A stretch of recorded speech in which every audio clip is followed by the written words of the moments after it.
tarde a todos. Gostaria de dar as boas-vindas, né, a essa mesa redonda, no nosso 11º ENABED. Eu fui incumbida com a nobre missão de apresentar e coordenar a mesa com esses gigantes do nosso grupo de estudos, Procadiastros. Então, eu gostaria de primeiro saudar todo mundo que está aqui presente, participando dessa mesa, junto com todos nós, e também agradecer muito a oportunidade, a organização do evento, né, que até no transcorrer desse último dia tem sido brilhante, apesar das dificuldades da pandemia. Então, eu gostaria de princípio dar início, né, à mesa Desafios da Operacionalização de uma Estratégia de Dissuasão Convencional para o Brasil, perspectivas a partir do Astro 2020 e do MTC 300, né? Então, essa mesa ela é fruto do nosso trabalho em conjunto do âmbito do Procad Astros, né? É um projeto que tem a sua origem em 2019, né, no âmbito do Procad de Defesa, e é fruto da cooperação de entre várias instituições parceiras, 3 instituições, a Universidade de Brasília, a Universidade Federal do Rio Grande do Sul e a Universidade Federal da Paraíba. Então, aqui conosco, né, tenho de apresentar o professor Alcides Vaz, né, que dispensa apresentações, da Universidade de Brasília, o coordenador geral do nosso projeto, como coordenador adjunto da Universidade Federal do Rio Grande do Sul, o professor Érico Duarte. Como outro coordenador adjunto associado ao nosso projeto, temos o professor Augusto Teixeira Júnior, da Universidade Federal de Paraíba, como apresentador e também componente pesquisador sênior do nosso projeto, temos o professor Juliano Cortinhas, da Universidade de Brasília. Então, como temos um tempo de debate assim, consideravelmente curto, eu gostaria já de dar início, né, à sessão do nosso debate, nessa mesa redonda, e obrigada novamente a todos. Professor Érico. Então, boa tarde a todos, prazer estar aqui nessa mesa redonda específica do nosso projeto Procad. Então, na minha fala, já que estou abrindo aqui a mesa, ela tem um propósito duplo de certa maneira, fazer uma apresentação, de certa maneira, do que, como está sendo conduzida essa equipe, essa pesquisa, e já alguns apontamentos teóricos e também já aplicados ao caso brasileiro, que são resultados preliminares desse projeto. Então, aqui está, de certa maneira, a minha apresentação, né? Apresentar um pouquinho como a gente tem se organizado e as atividades de pesquisa, um referencial teórico que a gente já martelou e já mais ou menos sintetizou, que é a base, mas com a possibilidade de discordâncias e extrapolações em relação a ela, e aí algumas primeiras visões, as primeiras análises de aplicar esse referencial teórico de dissuasão convencional aplicado ao caso brasileiro, que vai ser mais aprofundado nas outras 3 apresentações. Então, é importante a gente colocar como a gente tem trabalhado, né? A gente trabalha num ciclo de 4 ciclos, ou 4 etapas de pesquisa, cada uma delas com produtos e resultados específicos. A gente já encerrou uma primeira fase, agora a gente está rodando uma segunda, iniciando as próximas, porque elas vão começar a ter uma lógica não simplesmente sequencial, mas paralela. Então, a gente já fez um grande trabalho de revisão da literatura sobre dissuasão convencional. É bem interessante notar que essa literatura ela volta a estar em voga novamente, depois de uns 20, 30 anos aí, meio que marginal. Agora, no contexto aí de Rússia e China, ela volta a ter uma premissa importante. Então, a gente fez um bom trabalho de revisão dessa literatura. É importante colocar que, por esse projeto contar com 3 programas de pós-graduação, pelo menos, ela tem tido como um dos seus produtos e processos de pesquisa ministrar e lançar disciplinas de mestrado e doutorado. Aqui no PPG a gente lançou já 2, uma de dissuasão convencional especificamente ano passado e outra esse ano de efetividade militar. E ali também na Federal da Paraíba com Augusto também já foi ministrado esse ano também uma disciplina sobre a 2AD e dissuasão convencional. A gente também já fez várias visitas técnicas ao Forte Santa Bárbara, né, ano passado principalmente, e também a Vibras, tanto para coletar dados, apresentar dados preliminares, conhecer o material, conhecer a dinâmica dos temas astros, né, no seu locus principal. E ano passado também a gente organizou um workshop com stakeholders, daqueles que conduzem o projeto Astros e daqueles que são, de certa maneira, envolvidos com esse projeto, com participação de representantes do Ministério da Defesa, Ministério de Relações Exteriores, das Forças Armadas. Então, já tem sido conduzido bastante coisa. E agora, particularmente nessa discussão sobre dissuasão convencional e particularmente sobre a parte mais operacional do SEMA-ASA, a gente está numa fase agora de estudos comparados, comparando outros casos de emprego ou operacionalização de sistema de mísseis de cruzeiro, com focos em variáveis específicas, e a gente pretende fazer também um diagnóstico e um prognóstico de como o sistema Astros ele vai impactar a estrutura de defesa do Brasil e, particularmente, do Exército Brasileiro. Né? Fases futuras também envolvem a gente começar a pensar cenários de emprego ou cenários em termos de desenvolvimento desse sistema. Então, como eu havia colocado anteriormente, a gente fez um trabalho bastante grande de referencial teórico, que embasa muito os resultados que vão estar sendo apresentados nessa mesa redonda, e é interessante notar algumas particularidades dessa literatura que a gente tem utilizado e como essa literatura está desenvolvendo no estado da literatura. O ponto de referência inicial é o Shelley, né, a Arms Influence, ele que vai, de certa maneira, demarcar muito da terminologia de dissuasão, compelência e por aí vai, e a lógica principal de pensamento sobre isso. Mas é interessante notar que dissuasão convencional por si, dissuasão convencional, aí enfatizando convencional, ela vai ter como uma agenda de pesquisa origem na tese de doutorado do John Mearsheimer. Pouca gente sabe disso, né? A tese de doutorado dele vai ser em termos de desenvolver uma teoria e estudos de casos sobre dissuasão convencional, e isso em 81, vai ser publicado em 83, e ela, de certa maneira, vai, digamos assim, catapultar essa literatura no contexto dos anos 80, muito ainda no cenário ali de Guerra Fria, num teatro de operações europeu. É importante citar o Gray, que ele que em grande parte vai ser um crítico dessa literatura, não em termos teóricos, mas das limitações em termos de executar dissuasão convencional em termos práticos. E as outras 4 referências interessantes mencionar, que são autores de países de potências médias ou potências regionais. O Harvey é um autor e um estudioso que vai escrever um livro que vai, em grande parte, sintetizar a literatura e os conceitos de dissuasão convencional para a Austrália. O Miller, apesar de ser um autor da Rand Corporation, o foco dele, em grande parte, é discutir que para ter dissuasão convencional não basta recursos militares, uma estratégia terrestre, que é o ponto principal do Mearsheimer, mas depende de uma grande estratégia envolvendo elementos políticos de ação diplomática. Apesar de ser um americano e publicar para os Estados Unidos, o tópico dele, o foco dele, os de casos vão ser potências médias na Europa. O Gruzelli vai ser um francês e o Mishra também, o Mishra é um indiano, em que eles, em grande parte, vão ser muito úteis em estabelecer as potencialidades e limites dos mísseis de cruzeiro como um fator, como um vetor para a dissuasão convencional. Então, uma síntese possível dessa literatura é entender, primeiro, que a dissuasão convencional ela tem como foco principal, ela tem como arrimo principal uma capacidade terrestre, e principalmente uma capacidade de criar uma capacidade crível, ou aparentemente também crível, que um agressor ele não tem capacidade de ter um sucesso rápido na sua agressão, né, em termos de agressão convencional,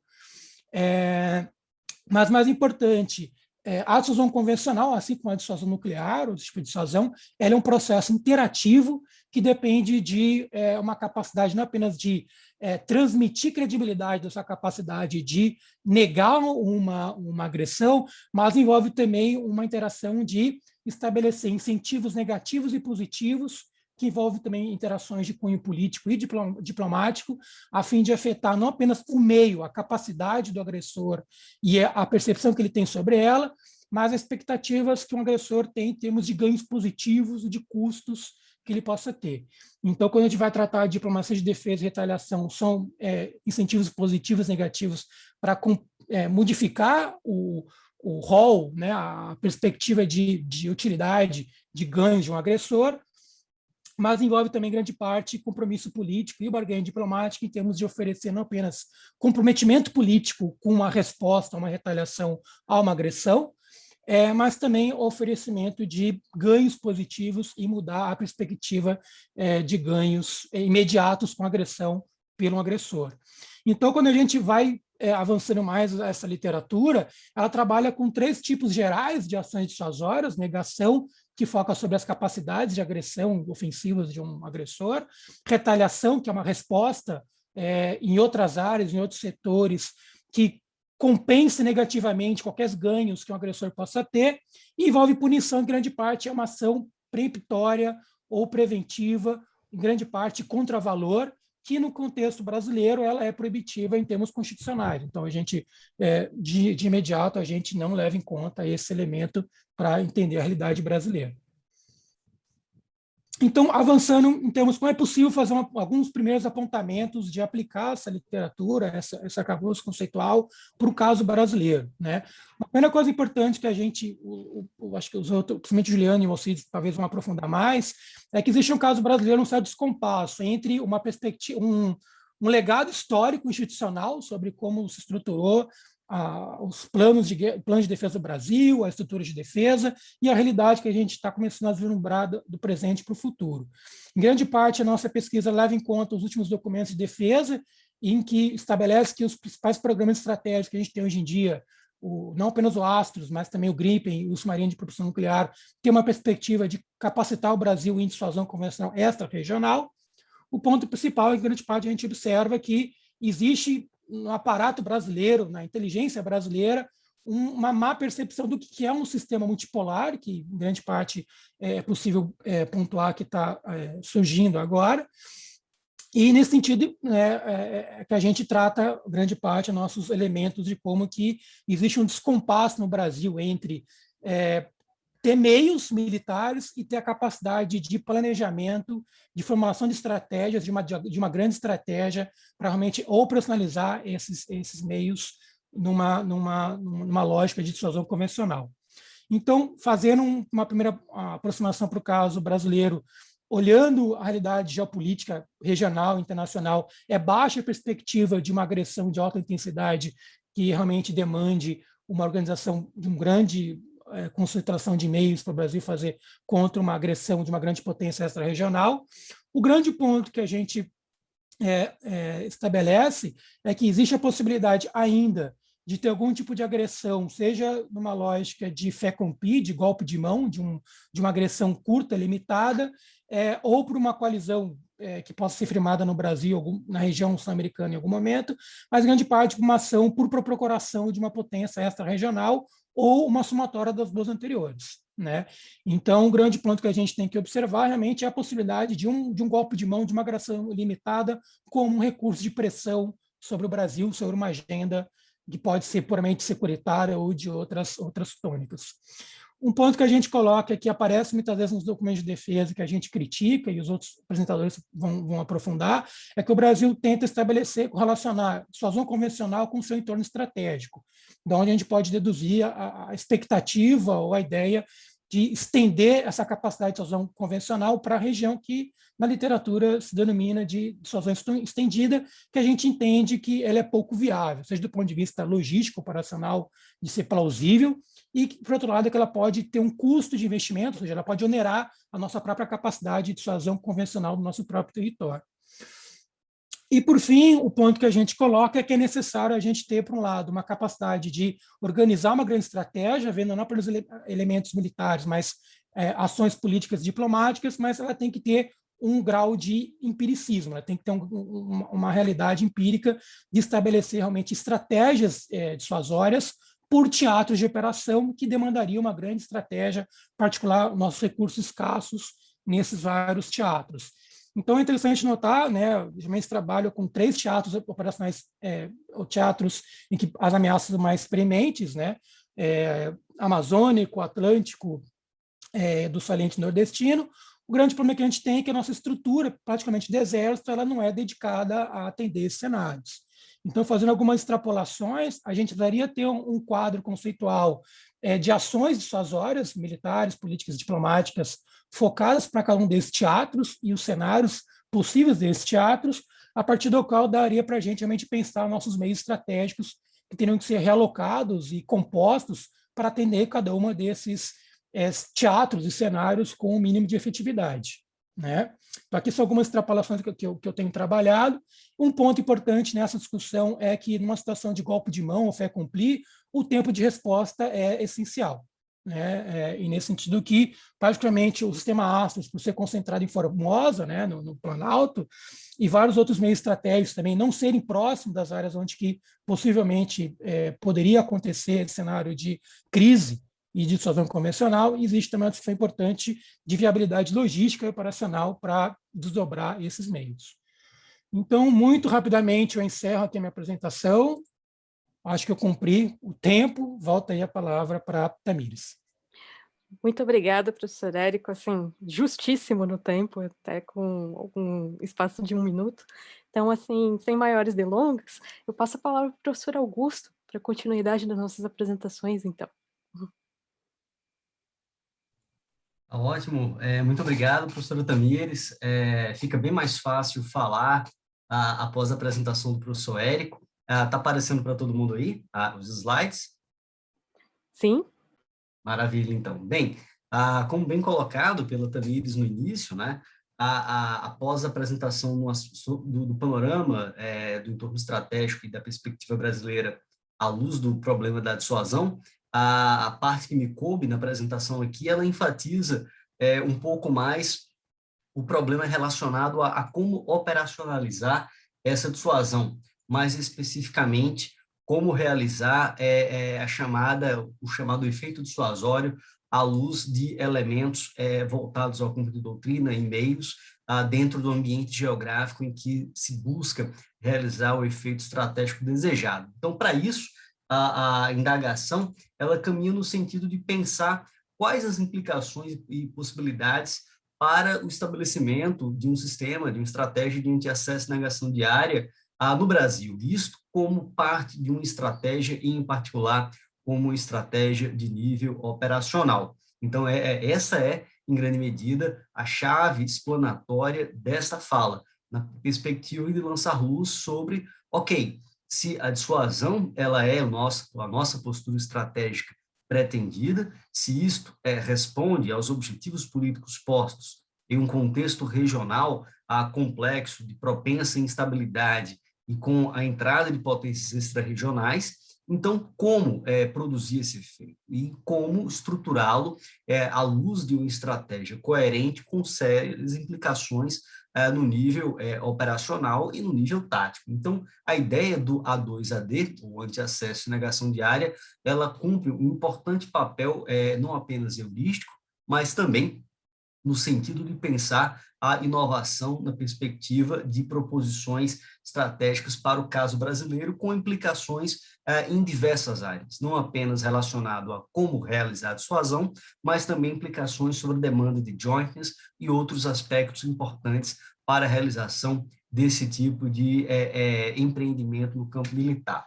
Então, como muito bem colocado pelo professor Érico previamente, e em referência à figura intelectual do Schelling, é importante sempre ressaltar que, considerando a dissuasão como um tipo de estratégia coercitiva, ela visa trabalhar tanto na perspectiva material como imaterial, sinalizando a um opositor intenção, em particular custo, relacionado a não faça o que eu não quero que você não faça. Nesta perspectiva, uma estratégia dissuasória, ela conta não apenas com a dimensão da mensagem política, diplomática, calcada em mensagens atreladas à diplomacia e a meios econômicos, mas também com a sinalização perene ou intertemporânea de intenção através de meios e a sua mobilização. Então, a dissuasão ela se faz não apenas pela credibilidade de quem realiza ou busca o efeito dissuasório, mas também pela sua capacidade.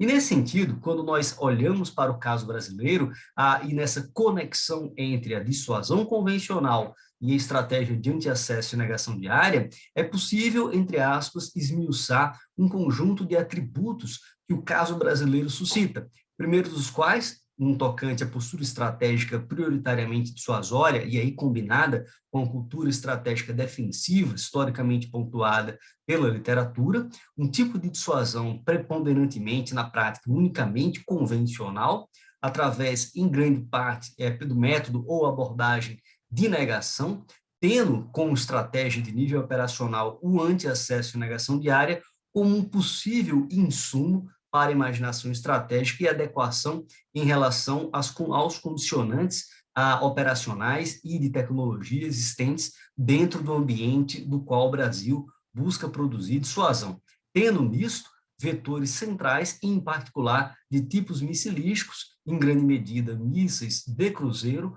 como instrumentos úteis para poder fomentar a base material desta capacidade de antiacesso e negação de área e, por conseguinte, da própria dissuasão convencional. E é nesse ponto que a pesquisa ela lança luz para algo que na literatura internacional talvez não seja o ponto fundamental ou ponto inicial que o debate caminharia, que é olhar para qual o papel da força terrestre no provimento de capacidades de antiacesso e negação de área e, mais ainda, como contributo para a dissuasão convencional do Brasil em um contexto geopolítico instável ou tendente à instabilidade. E é nesse ponto que é importante entender o A2AD como um mecanismo de operacionalização da dissuasão, um elemento que complementa ou permite, na prática, produzir o efeito em outros níveis de decisão e de atuação. Primeiro ponto é a ideia de que a própria estratégia dissuasória ela pode ser operacionalizada através de diversos tipos de conceitos operativos, tal como de estratégias operacionais. Entretanto, a literatura internacional que este projeto revisou e sistematizou e debateu tende a apontar uma convergência internacional entre dissuasão convencional e o emprego da concepção de A2AD como um instrumento útil para a sua operacionalização.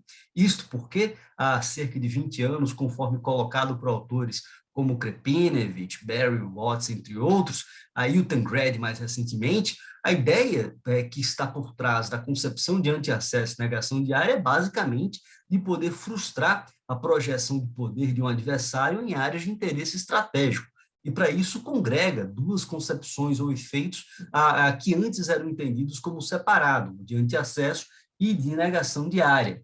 Então, para que nós consigamos compreender melhor isso e olhar para o caso brasileiro de forma a verificar esses condicionantes, a ideia de antiacesso tem como a ideia básica de poder impedir com que o seu inimigo coloque na prática a sua ordem de batalha, e, em particular, numa dinâmica entre projeção de força e antiprojeção de força militar.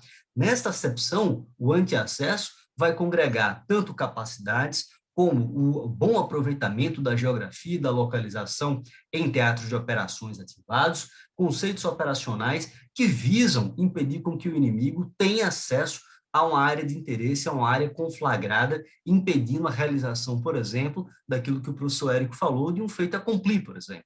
Então, nesta perspectiva, o emprego de mísseis, em particular balísticos de cruzeiro, tem sido apontados na literatura como um diferencial na estruturação desse tipo de capacidade, voltada fundamentalmente a negar acesso e área de um adversário a uma área disputada. De forma complementar, a ideia de negação de área, ela parte ou torna-se operacional na perspectiva de que o antiacesso falha, em que, nesse sentido, capacidades de negação de área vão objetivar reduzir drasticamente a liberdade de ação do inimigo dentro do terreno, já dentro do interior de um teatro de operações, fazendo com que este tenha dificuldade de ter mobilidade tática e estratégica para a realização de seus objetivos militares, vindo a negar a realização da sua estratégia e fazendo com que este desista do objetivo ofensivo inicialmente postulado na ação de força. E é nesse sentido que, da mesma forma que para o antiacesso, a negação de área também vai ter, nos sistemas de mísseis e foguetes, um elemento importante na composição das capacidades materiais para a sua verificação empírica. Isso, por exemplo, coloca apenas um cenário hipotético de países que não existem, em que teríamos, por exemplo, a ideia visual ou geográfica das áreas de cobertura de um sistema de A2AD, apenas dando um exemplo, em que, pensando no país A, a negação de área teria como ênfase central a atuação, a adjudicação de meios e a realização do plano operacional dentro do próprio teatro de operações, dentro do país ou a área de interesse disputada, quando que as capacidades de antiacesso visariam a dificuldade do inimigo de poder concentrar meios, adjudicá-los e projetá-los contra a área de interesse e contra o teatro de operações em que o conflito se desdobraria, por exemplo, do país B para o país A, ou seja, são concepções complementares que partem fundamentalmente da possibilidade de, um, defender, e dois, transmitir a capacidade de dissuadir, desencorajar o adversário a projetar força militar contra o oponente. Então, é nesse sentido que o Brasil, ao desenvolver, em particular na Força Terrestre, o sistema Astros, que fundamentalmente se origina como um sistema importante para uma artilharia de saturação de foguetes, isto vai ser fundamental em dois sentidos. Primeiro, porque cria-se o Forte Santa Bárbara, em que se reabilita a relevância da artilharia de mísseis e foguetes no âmbito do Exército, com experimentação doutrinária, projeto estratégico de forte relevância, e em particular desde a Estratégia Nacional de Defesa, que vai ter um grande diferencial, que é não apenas ter uma artilharia de mísseis e foguetes, apenas como nome, mas sim a construção de capacidades missilísticas, em particular o míssil tático de cruzeiro, na verdade o míssil de cruzeiro, não apenas de caráter tático, porque este a ser desenvolvido, estando sendo desenvolvido pela Avibras em concordância com o Exército, permite com que a própria artilharia de mísseis e foguetes saia do patamar de uma arma de artilharia apenas voltada a apoio de fogo, podendo se concentrar ou se estruturar no futuro como, de fato, uma arma estratégica, em apoio a uma postura estratégica dissuasória de tipo convencional. E é nesse sentido que o Astros 2020, na Força Terrestre, ele pode ser um contributo extremamente relevante para se postular não apenas como arma estratégica, mas como um contributo para a realização da própria dissuasão convencional. Entretanto, essa pesquisa e o que nós estamos desvendando e trabalhando ao longo desse período, desde 2019, atenta, por claro, que apenas o Astros 2020 e o míssil tático de cruzeiro, per si, não configura dissuasão sozinho, mas sim demanda um elemento de operação conjunta e de jointness com as outras forças para a configuração de um portfólio de meios e estruturar capacidades, como, por exemplo, também demanda a própria evolução doutrinária, experimentação da mesma, para que se possa caminhar para uma concepção conjunta de operações, da mesma forma em que se possa estruturar algo semelhante a uma modalidade de anti-acesso e negação de área, a poder operacionalizar este intento dissuasório de tipo convencional.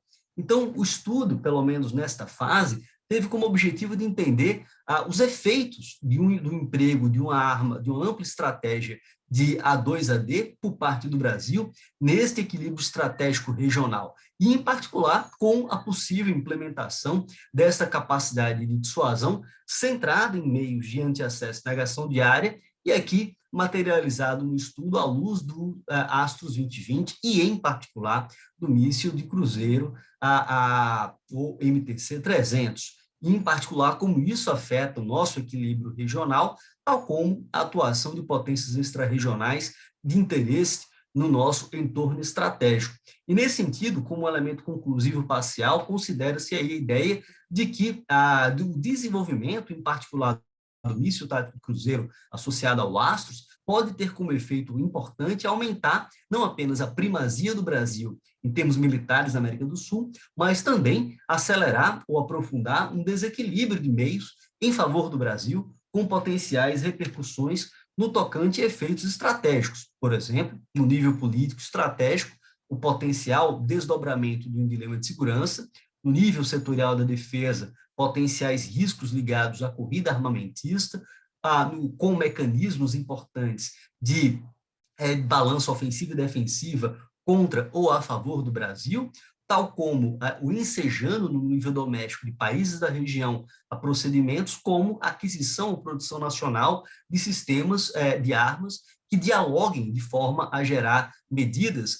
neutralizantes face ao míssil tático de cruzeiro e ao Astros 2020, com implicações geopolíticas estratégicas, como, por exemplo, um potencial de inclusão maior das potências extrarregionais na nossa região, afetando aí o equilíbrio de poder geopolítico e regional.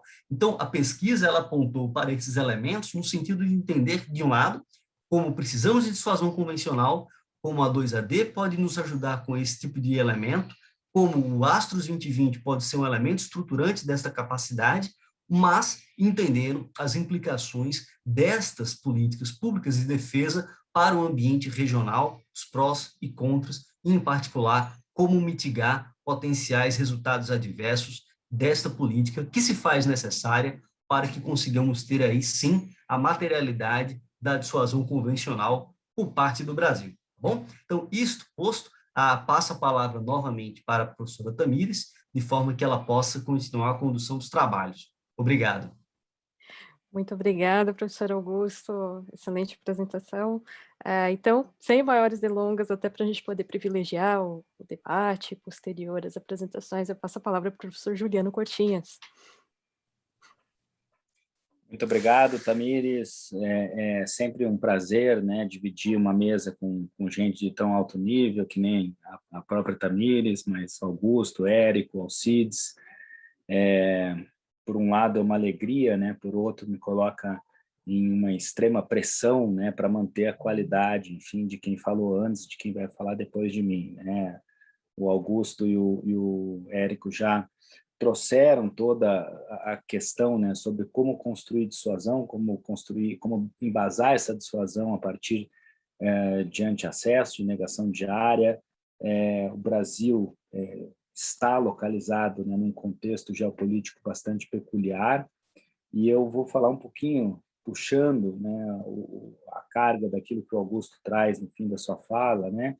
Vou trazer um pouquinho de como está configurado hoje, na nossa visão, o cenário regional e por que, né, o desenvolvimento de novas capacidades, a aquisição, né, a obtenção de novos equipamentos a partir do Brasil pode trazer repercussões regionais, né?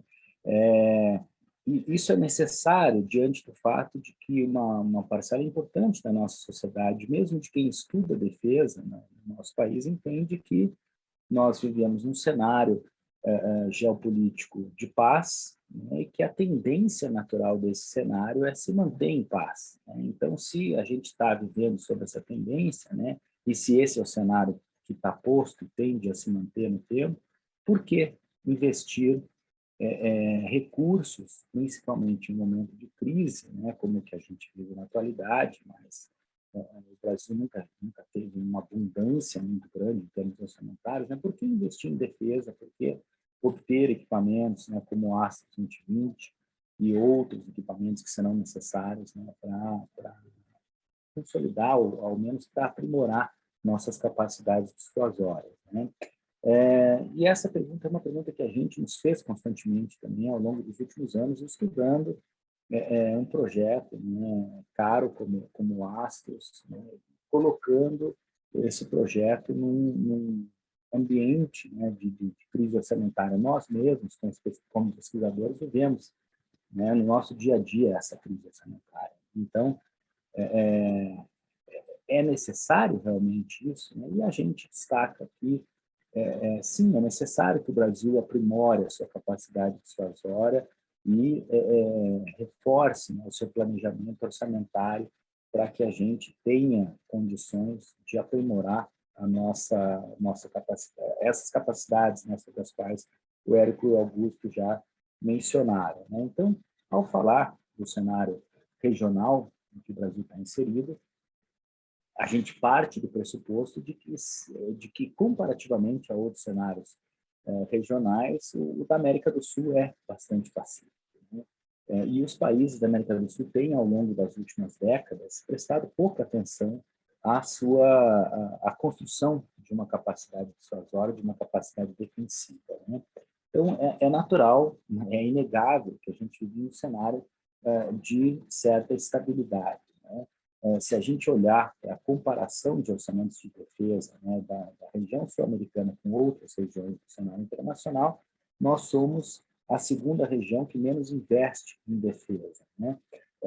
O percentual médio do PIB para a defesa entre os países latino-americanos e caribenhos é de 1,6% dos seus PIBs, né? É o segundo menor de todas as regiões do mundo, né? Se a gente pegar o Oriente Médio, por exemplo, o Norte da África investe mais de 5% do seu PIB em defesa, a América do Norte investe 3%, e assim sucessivamente.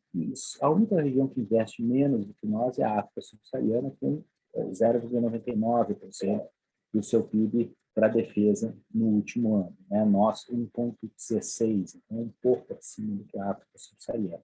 Então, vivemos numa região historicamente pacífica, se a gente comparar a nossa região com outras do cenário internacional, e vivemos numa região que, até por essa característica, né, se investe pouco em defesa.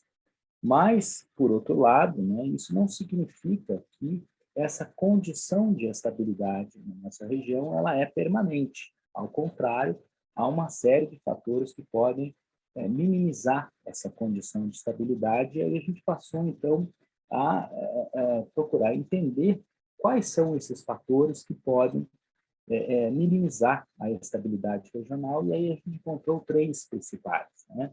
O primeiro deles, e que se torna cada vez mais visível, é a presença de potências extra-regionais na nossa América do Sul, né?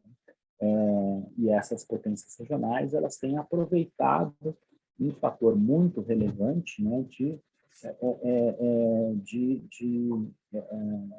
vulnerabilidade dos países que compõem a região. Ó, chegou o Rodrigão aqui. Deixa eu ficar. O Rodrigo é meu filho, para quem não está conseguindo enxergar, está aqui ele. Aproveitando um pouco do calor. Coisas da nossa pandemia, né? Eu vi que te cuida. Ele fugiu do outro quarto pela janela. Eu contar.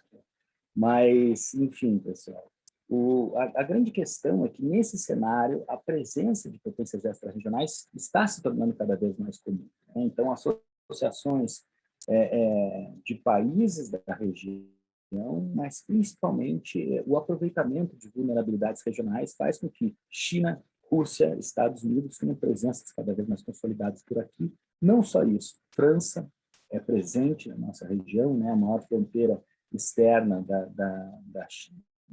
da França é com o Brasil, é importante a gente lembrar sempre disso.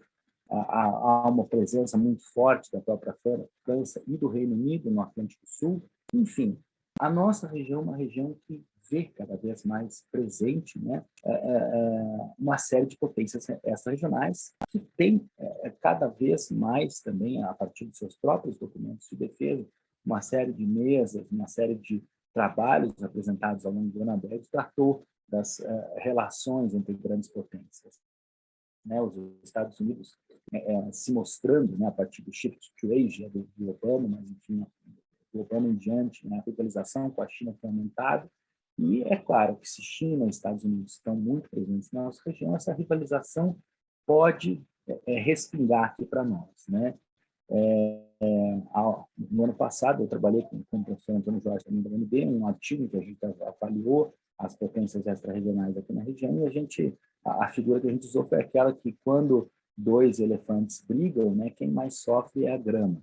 E nós somos a grama nessa disputa, né, entre potências extra-regionais.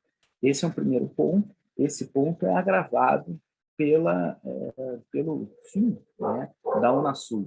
O Conselho de Defesa Sul-Americano era um instrumento bastante importante de coordenação política, de coordenação de debates, de conceitos na área da defesa, e ao longo do tempo, né, nos últimos anos isso se concretizou, né, ele deixou de ser.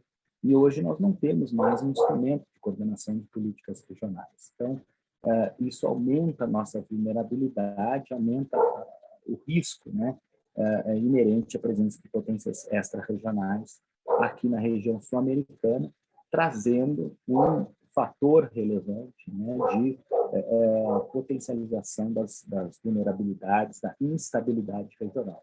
Um segundo fator seria o processo sobre o qual o próprio Augusto e o Érico já falaram, né? Ou seja, não é só o Brasil que está se esforçando para adquirir capacidades de suas horas, capacidades de defesa, né?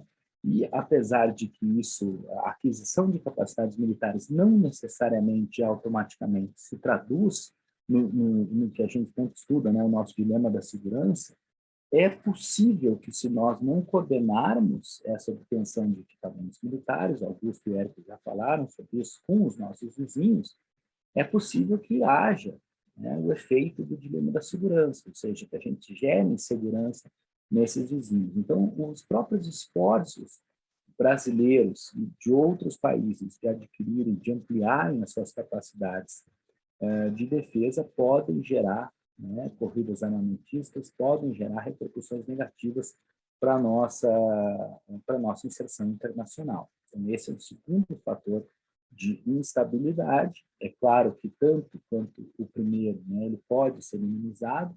Esse segundo fator é mais fácil de ser minimizado, o Alcides vai falar sobre isso em breve, mas precisamos agir, né, ativamente para a minimização de um potencial dilema da segurança na nossa região.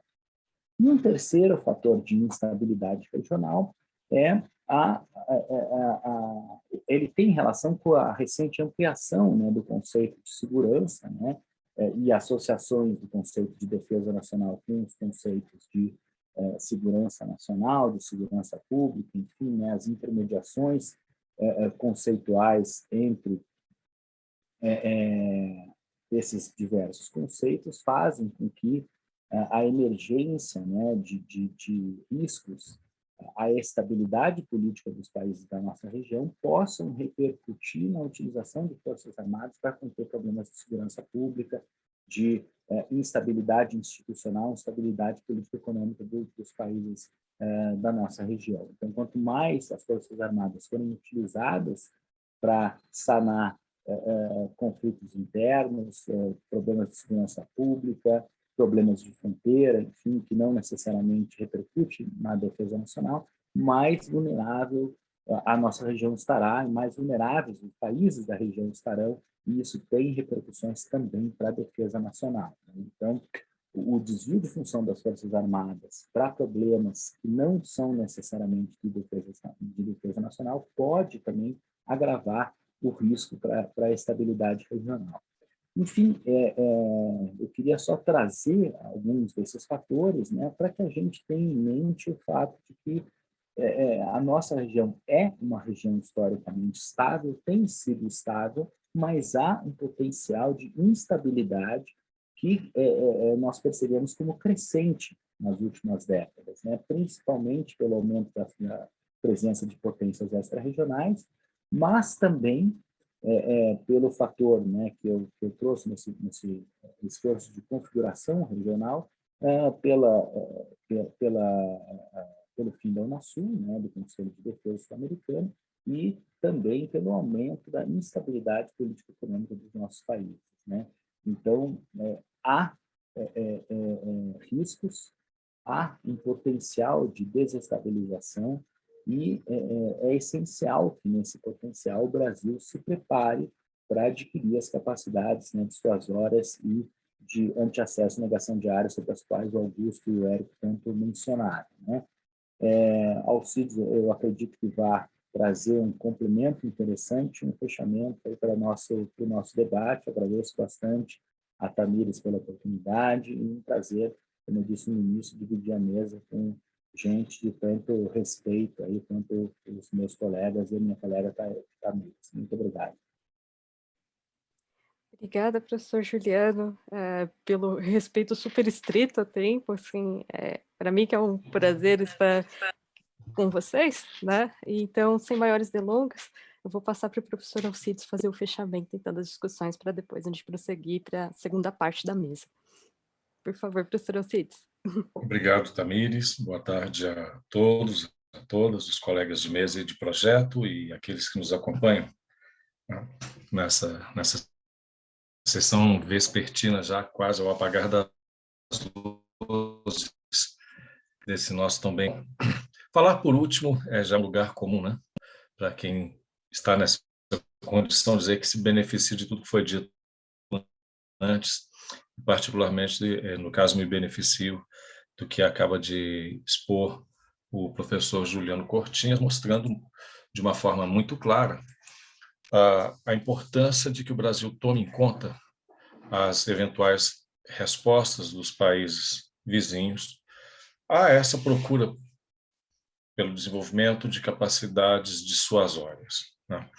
E eu colocaria que o nosso foco nesse momento, naturalmente, é o sistema Astros 2020, mas é preciso também tomar em conta que tanto a nossa Política Nacional de Defesa quanto a Estratégia Nacional de Defesa, desde 2005, no caso da primeira, a partir de 2008, no caso da segunda, entronizaram, consagraram a necessidade do Brasil desenvolver uma capacidade dissuasória com foco voltado principalmente para potências extra-regionais. E daí também advieram, como sabemos todos, os principais programas estratégicos das nossas Forças Armadas. Então, o Astros 2020 não desponta como um elemento isolado.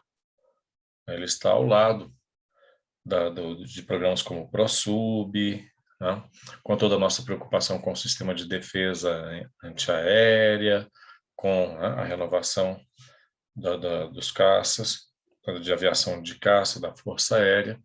Quer dizer, é a esse conjunto que o Astros 2020 se incorpora, ou seja, com parte desse esforço multifacetado de desenvolver uma capacidade, né, como dizia o ex-ministro Nelson Jobim, né, de dizer não, de negar o acesso não autorizado pelo Brasil ao seu território por parte, né, de qualquer ator. Mas a expressão fundamental e inequivocamente assignada nos nossos documentos de defesa aponta para que o desenvolvimento de capacidades dissuasórias não tem por foco princípio o espaço imediato, o entorno regional imediato, mas tem como destinatárias principais potências com eventuais interesses em, eventualmente, presenças não autorizadas ou, né, ações que, de alguma forma, possam requerer o acionamento de uma capacidade dissuasória e de defesa. Por isso, nesse sentido, é que nós temos que considerar os efeitos possíveis, né, do Astros 2020, mas do Astros 2020 de uma forma também contextualizada. O que acresce a responsabilidade do Brasil em compulsar eventuais reações dos países vizinhos e de também buscar mitigar respostas adversas que não, né, que de alguma forma, ao invés de contribuir para a estabilidade que continua caracterizando o nosso espaço regional, como muito bem salientou o professor Juliano Cortinhas há pouco, ou seja, para que tanto o esforço brasileiro, que é um esforço legítimo de desenvolvimento de uma capacidade dissuasória, e as eventuais respostas ou reações a isso por parte de países vizinhos não comprometam o que é um importante ativo político e estratégico do Brasil, um entorno relativamente estável, sobretudo no que diz respeito à dimensão dos conflitos convencionais, à dimensão militar. E, sim, é preciso tomar em conta, nesse caso, que o sistema Astros, em particular, termina cumprindo um papel muito importante de aprofundar a assimetria de poder que existe efetivamente entre o Brasil e os países vizinhos. O professor Augusto, na sua fala, fez referência a isso. Inequivocamente, o sistema Astros tem um peso, né, específico importante no aprofundamento ou na ampliação dessa assimetria de poder que já existe. E, potencialmente, portanto, isso implica maiores incertezas. Incertezas de parte dos países vizinhos com relação aos desígnios brasileiros, aos desígnios estratégicos e militares do Brasil no seu próprio entorno. A incerteza por parte do Brasil com relação às eventuais respostas e reações de seus vizinhos a esse desenvolvimento. Potencialmente, isso apontaria também para uma ampliação de uma maior margem de insegurança dentro da nossa região.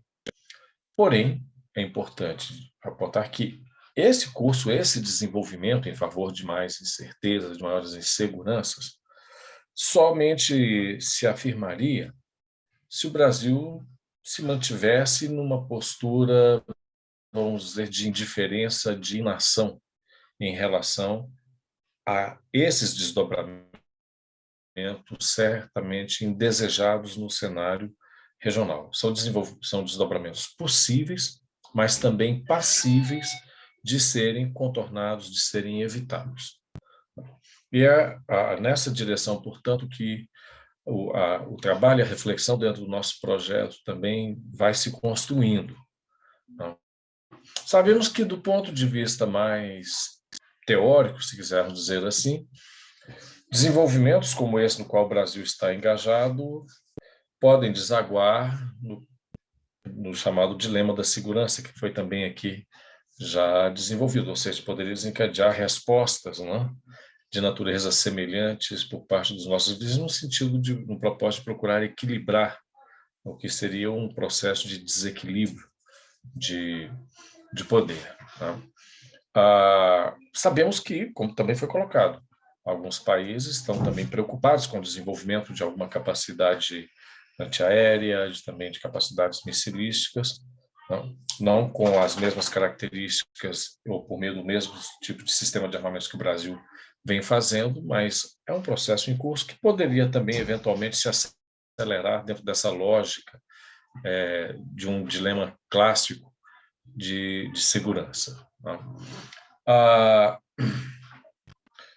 Ou seja, há aí um campo no qual o Brasil pode atuar e deve atuar para evitar que essa ampliação do desequilíbrio de poder em favor do Brasil se traduza em percepções de ameaça, que se traduza em uma eventual corrida armamentista. Então, aqui há uma margem de ação ampla para o Brasil, né?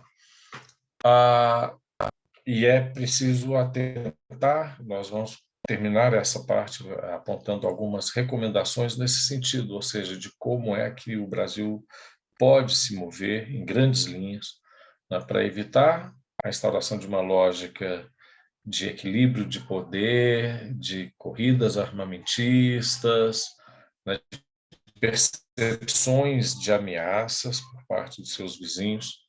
Esse é um campo bastante fértil e que comporta também um amplo espectro de iniciativas que o Brasil pode tomar com o sentido de mitigar, eventualmente até mesmo evitar, né, esse tipo de desenvolvimento, né?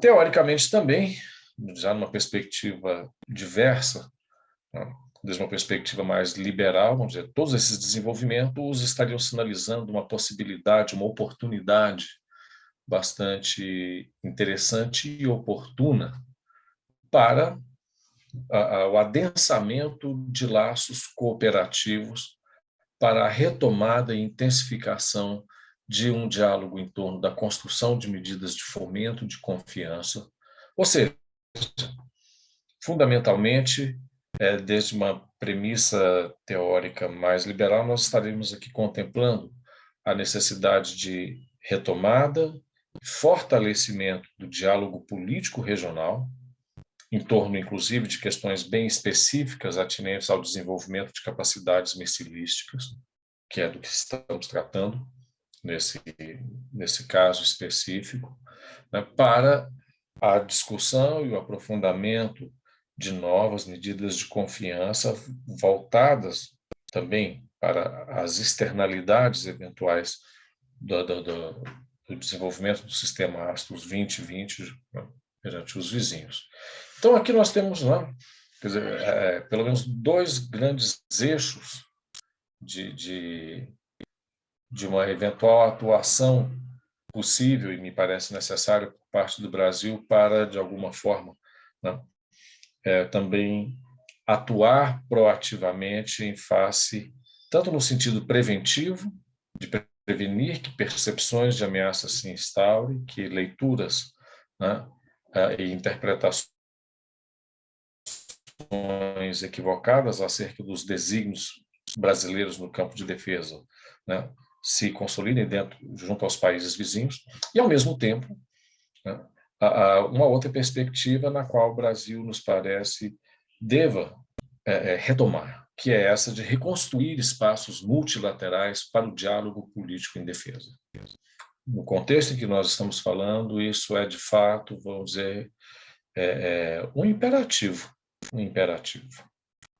Com todos os desenvolvimentos que foram apontados pelos que me precederam, né, com a disputa hegemônica cada vez mais também sendo travada dentro do espaço do nosso entorno estratégico, com uma crescente projeção e presença de interesses de potências extra-regionais no campo militar, no campo da defesa, em todo um amplo espectro de conjuntos de temáticas ligadas à segurança de forma geral. Quer dizer, isso vai tornando o desafio de manutenção de uma condição de estabilidade regional cada vez mais complexo. É um desafio que se torna cada vez mais complexo, mais demandante. E a opção por prescindir da dimensão lateral é uma opção equivocada. O Brasil deve, sim, procurar, dentro dessa concepção mais liberal, restaurar os espaços de diálogo político multilateral sul-americano sobre defesa. E o mesmo se aplicando também à dimensão do seu entorno estratégico, no seu sentido maior. Então, portanto, eu vou finalizando, apontando algumas direções que refletem também, não apenas a minha visão pessoal, tudo que eu estou colocando é a visão também da equipe de trabalho, da equipe de pesquisadores, né, que integramos, que tem esse sentido mais de recomendações, né, de apontamento de direções possíveis para que o Brasil possa, de certa forma, tanto prevenir quanto mitigar eventuais respostas, percepções, iniciativas, né, que não condigam com o nosso interesse fundamental de preservar um entorno estratégico estável e principalmente na sua dimensão sul-americana. Então, aqui nós temos que pensar, estamos pensando fundamentalmente no que o Brasil deve fazer para, tanto por meio de eixos bilaterais, minimizar incertezas, minimizar a possibilidade ou evitar a possibilidade de surgimento de percepções de ameaças, né? E, ao mesmo tempo, arquitetar novos canais, novos instrumentos de diálogo político multilaterais. Então, um primeiro apontamento nesse sentido diz respeito à diplomacia de defesa. E a diplomacia de defesa como componente fundamental, como marco fundamental de ativação de um diálogo político com os países vizinhos, que contemple necessariamente, de forma clara, explícita, direta, o interesse brasileiro no desenvolvimento de capacidade dissuasória convencional. O Brasil precisa ser claro a esse respeito e explicar aos seus vizinhos a legitimidade desse interesse, as razões desse interesse e forjar e reafirmar as bases de legitimidade desse interesse. Para isso, a diplomacia de defesa é o espaço primário e primordial para esse exercício. Também envolvendo o fortalecimento da confiança mútua e alcançando, dentro dessa dimensão, aquela mais específica da discussão de medidas de confiança no campo missilístico.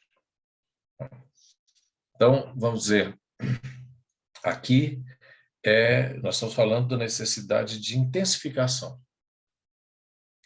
A diplomacia de defesa é algo que o Brasil vem exercitando, aprimorando. Isso, de certa forma, acompanha também a própria trajetória institucional do Ministério da Defesa no que diz respeito ao desenvolvimento, ampliação e consolidação da sua agenda internacional.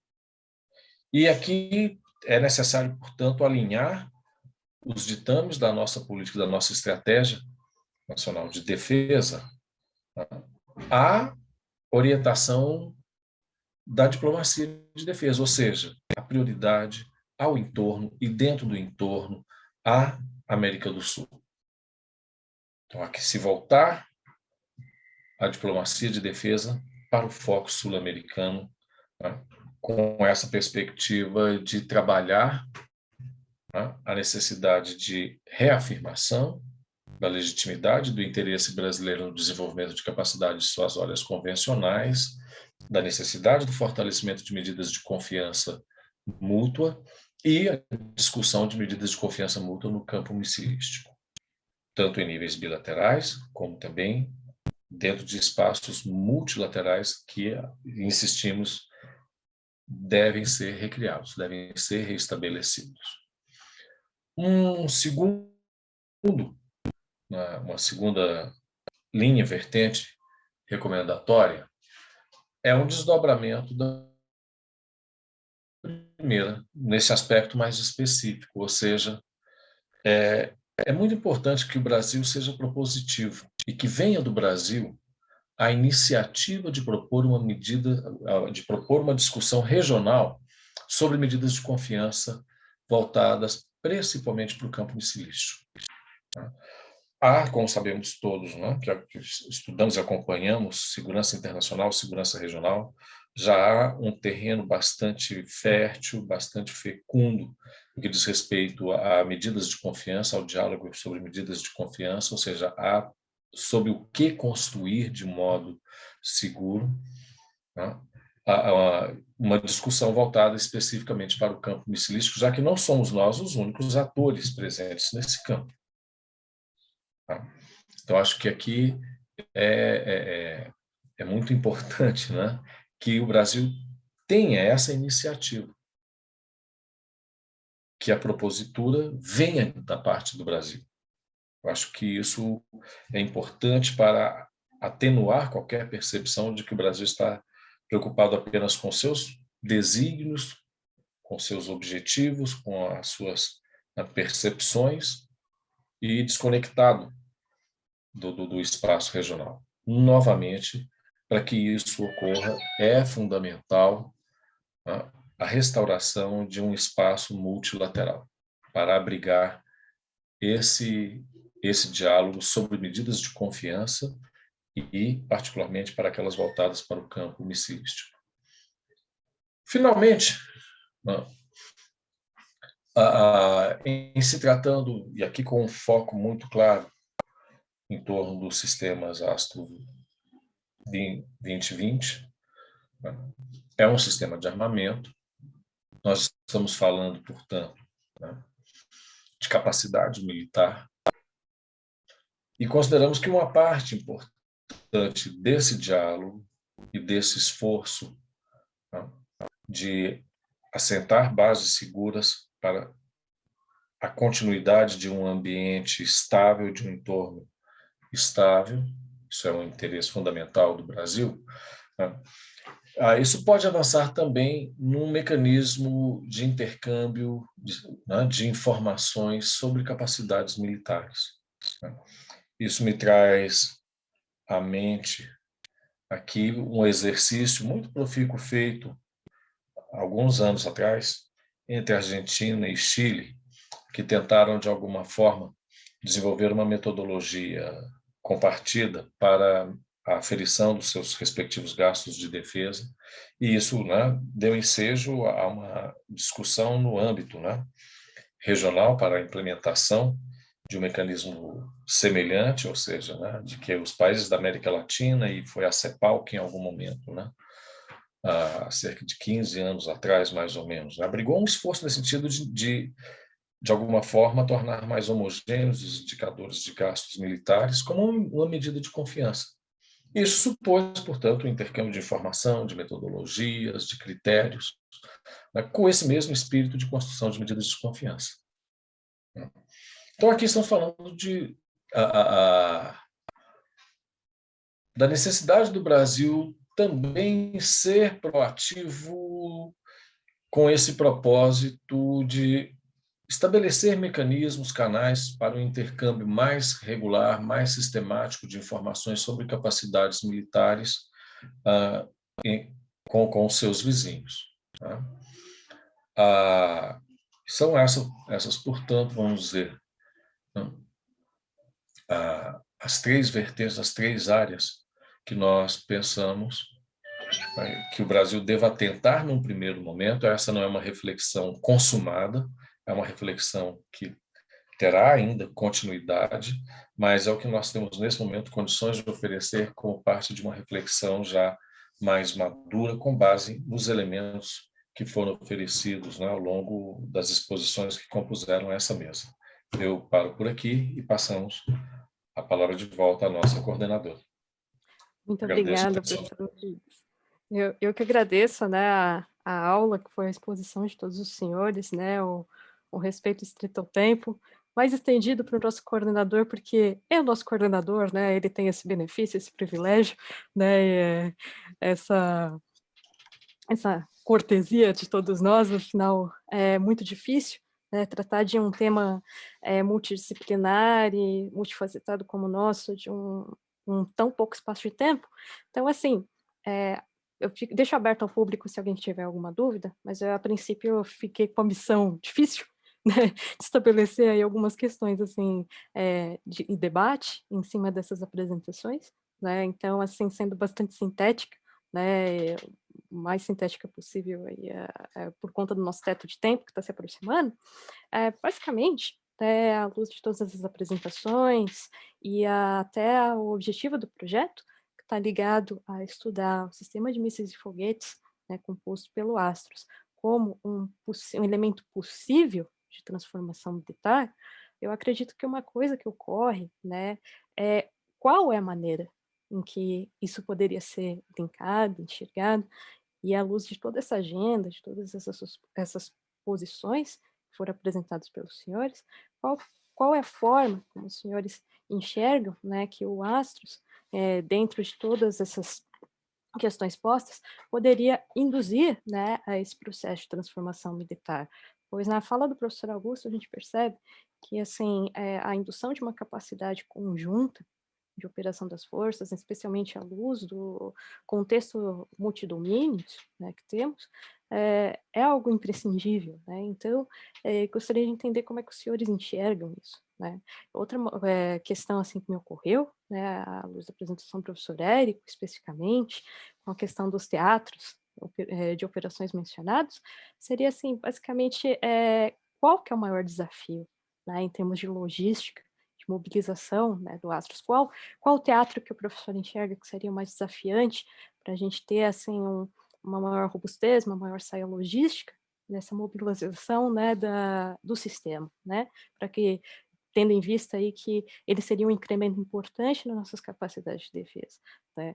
Então, e também acredito que, assim, as últimas questões, né, que ocorrem, que talvez ocorram no nosso público, né, tendo em vista essas apresentações e as suas grandes implicações, né, eu percebo que, assim, na fala dos professores Juliano e Alcides, se enfatizou muito a importância de ter, né, uma concertação em um nível regional, dada a fragilidade da concertação institucional que nos encontramos, né, com a ausência do CDS, da Unasul, como um foro importante.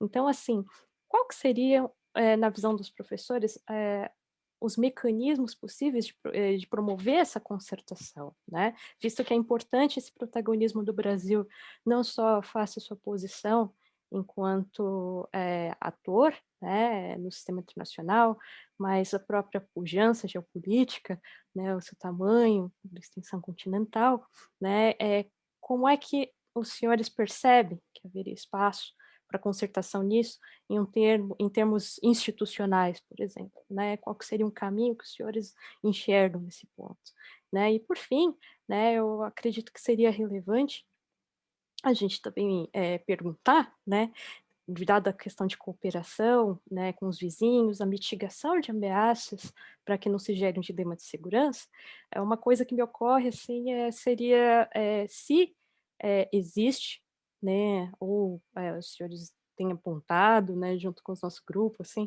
até que ponto, assim, existe caminhos para que exista a viabilidade de uma cooperação nessa área de desenvolvimento de mísseis, né, em relação aos vizinhos. Então, basicamente, acho que essas são as minhas perguntas, as minhas inquietações, né? Eu tenho um privilégio muito grato de estar com vocês, né? De aprender muito com os senhores todos os dias, mas, de qualquer forma, é uma honra imensa ter a oportunidade de estar com os senhores nessa mesa. Então, passo a palavra. Vou na questão do teatro operacional, né?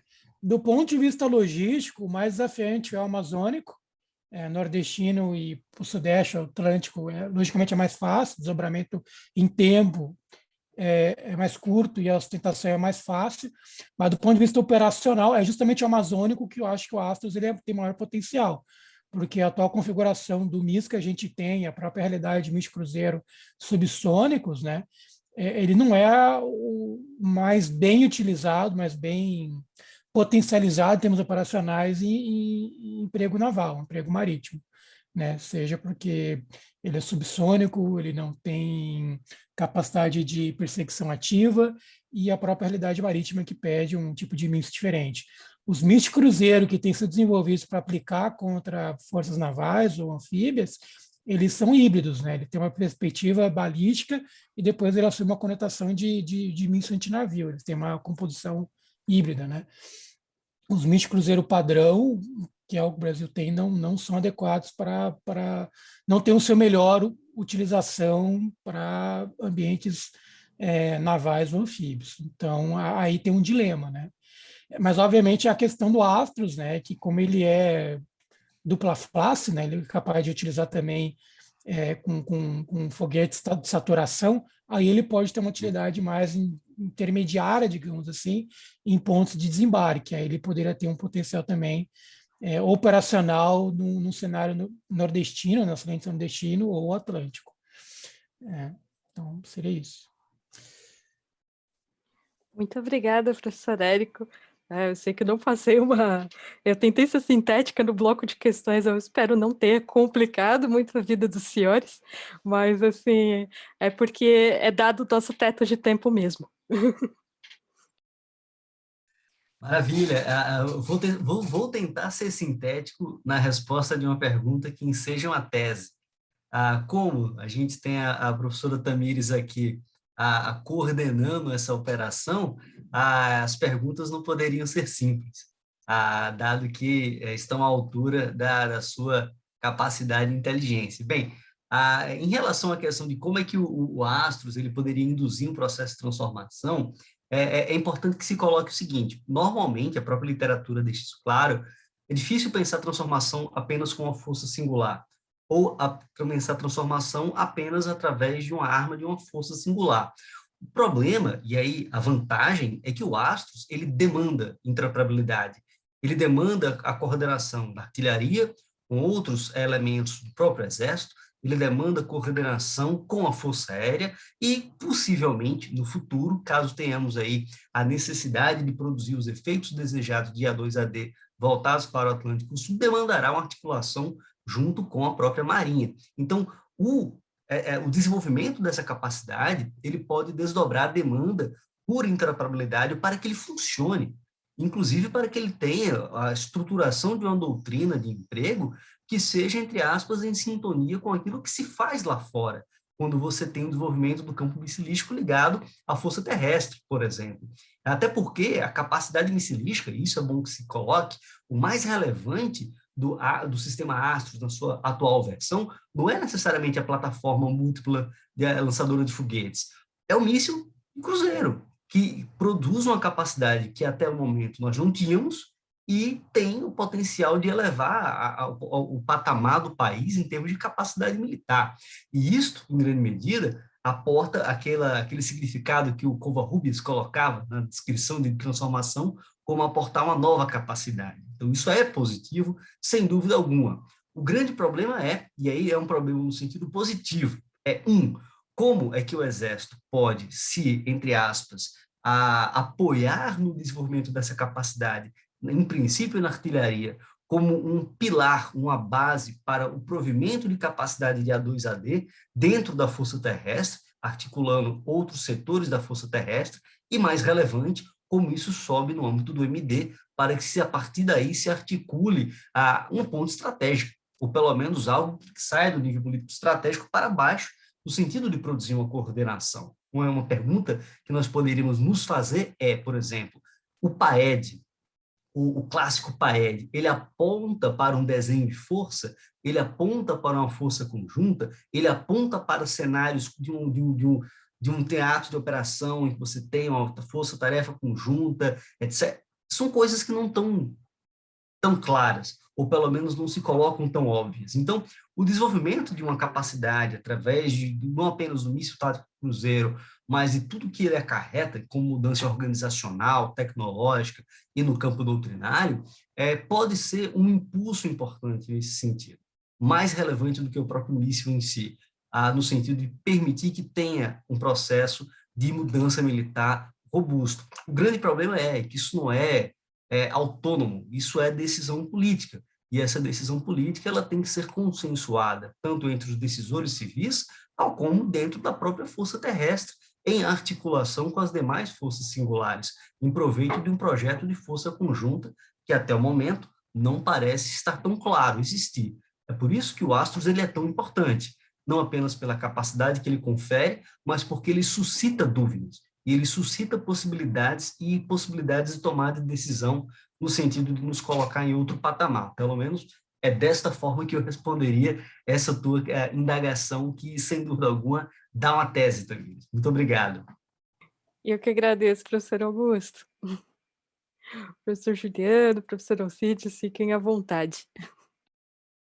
Posso fazer uma ponte em relação ao que foi dito, né? É interessante realmente que as perguntas despertaram, né, uma sequência bem bacana, né, do que a gente vinha conversando antes.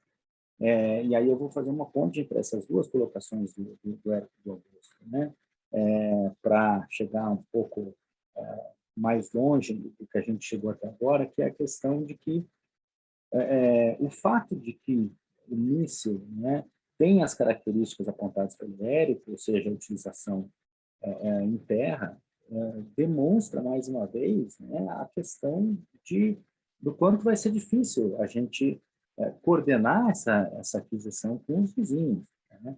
Porque se os principais adversários brasileiros estão na costa, a característica necessária de um míssil híbrido, como o Érico apontou, né?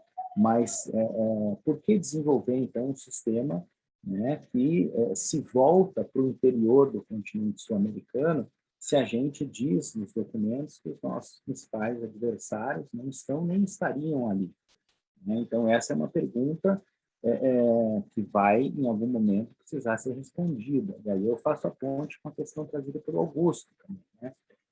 Veja, se, como o Augusto está apontando, né, o Astros demanda, exige interoperabilidade, qual é o órgão no nosso cenário político que é responsável por isso? É o Ministério da Defesa.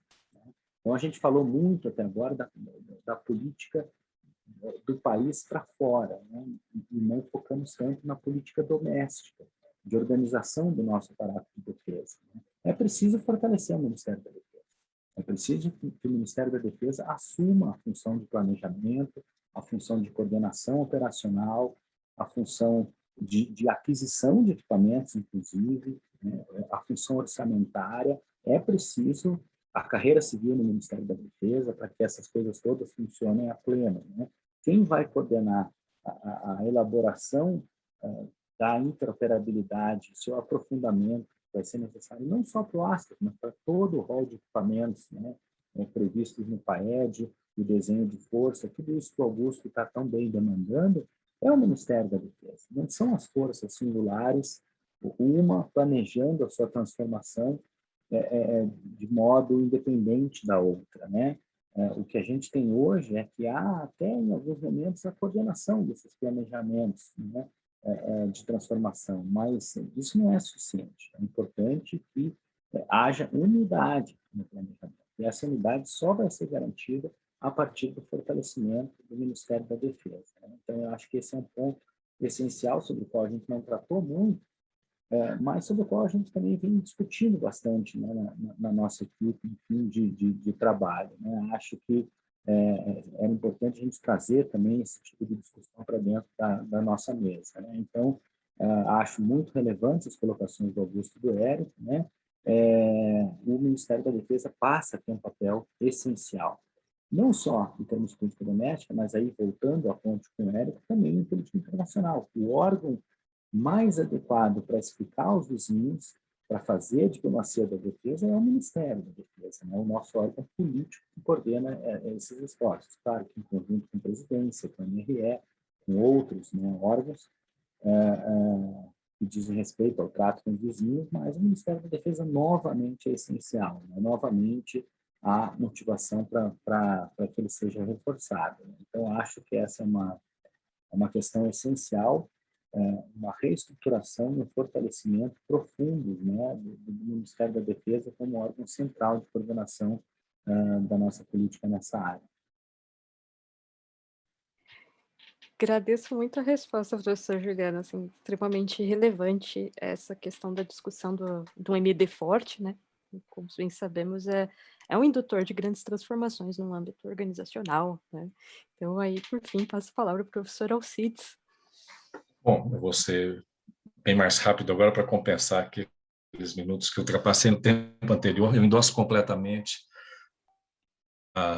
as colocações do Juliano, ou seja, a sua pergunta sobre quais são os canais dos espaços institucionais, né, para a construção desse espaço de gestão, de diálogo político doméstico. Eu quero voltar a esse meu breve comentário para a dimensão de um diálogo político também no plano regional. É preciso recordar que durante muito tempo, nos anos 80, entre os anos 80 e os anos 90, nós tínhamos o Grupo do Rio como um espaço onde, né, de alguma forma, os países latino-americanos conversavam sobre questões de segurança, não exatamente sobre defesa. Sobre defesa, a partir dos anos 90, foi dentro do sistema interamericano, foi dentro da OEA, com as reuniões de ministros de defesa. E foi somente já dentro dos anos 2000 que ganhou concretude essa ideia de também articular um espaço institucional para o diálogo sobre questões de defesa, um diálogo em nível intergovernamental. E foi isso que nós perdemos. Foi aquilo que se consignou com a criação do CDS no marco da Unasul. Quer dizer, eu não estou propugnando aqui trazer de volta o CDS. Muito embora a Unasul, a sua estrutura esteja, né, do ponto de vista formal, ali, né, letárgica, ela não foi, né,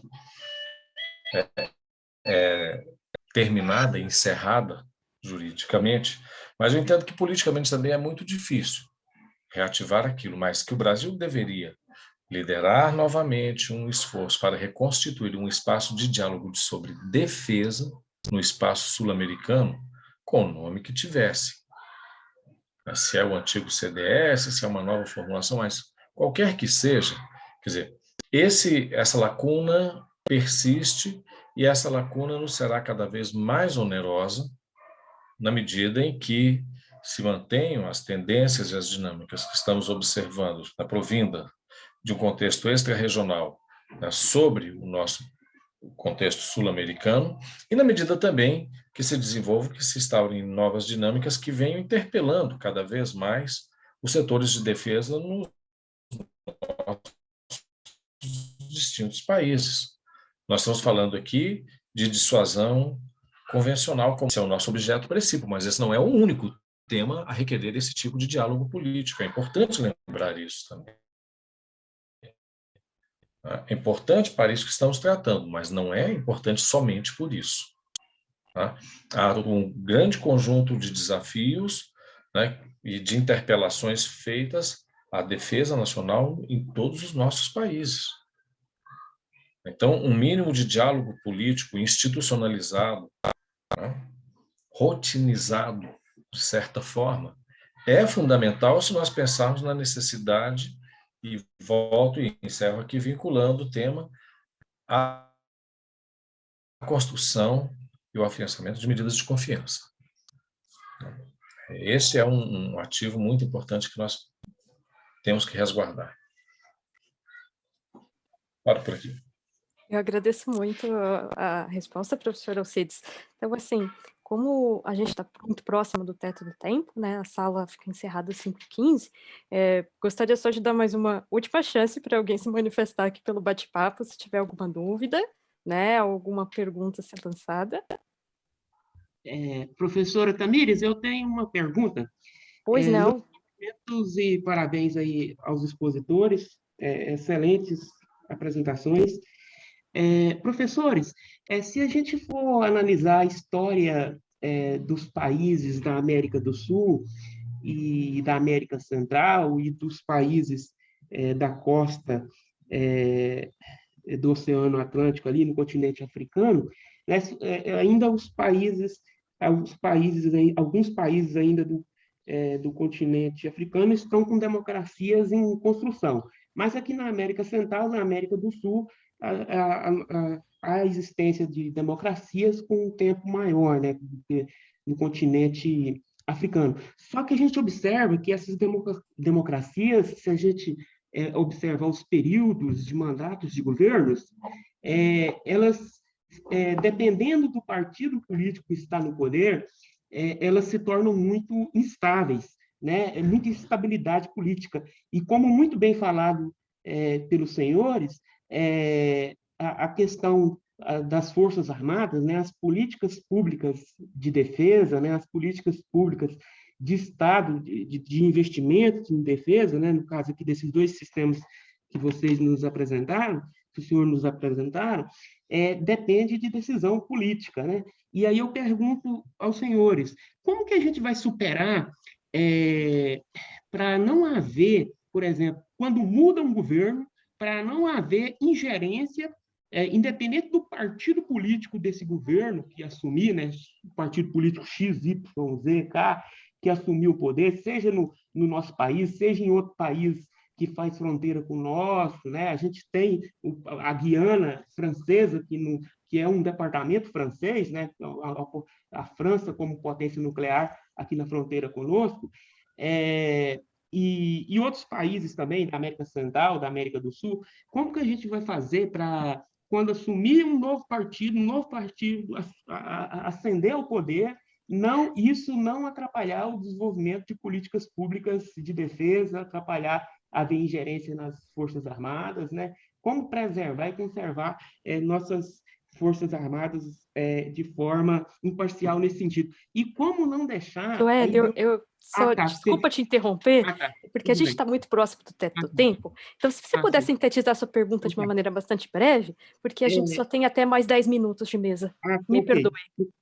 Não, tranquilo, professor. E só para fechar, então, como a gente evitar e prevenir que essas ideologias partidárias não atrapalhem essa interação e essa integração que os senhores defenderam aí dos países que faz fronteira com o Brasil, e para esses países não ver o Brasil como ameaça, mas como um aliado, e o Brasil realmente ser uma potência geopolítica, assim como a gente olha a China lá na Ásia, a Rússia como potências geopolíticas, o Brasil realmente ser uma potência geopolítica aqui na América Central, na América do Sul.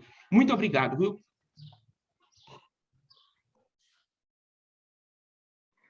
Professores, à vontade para responder.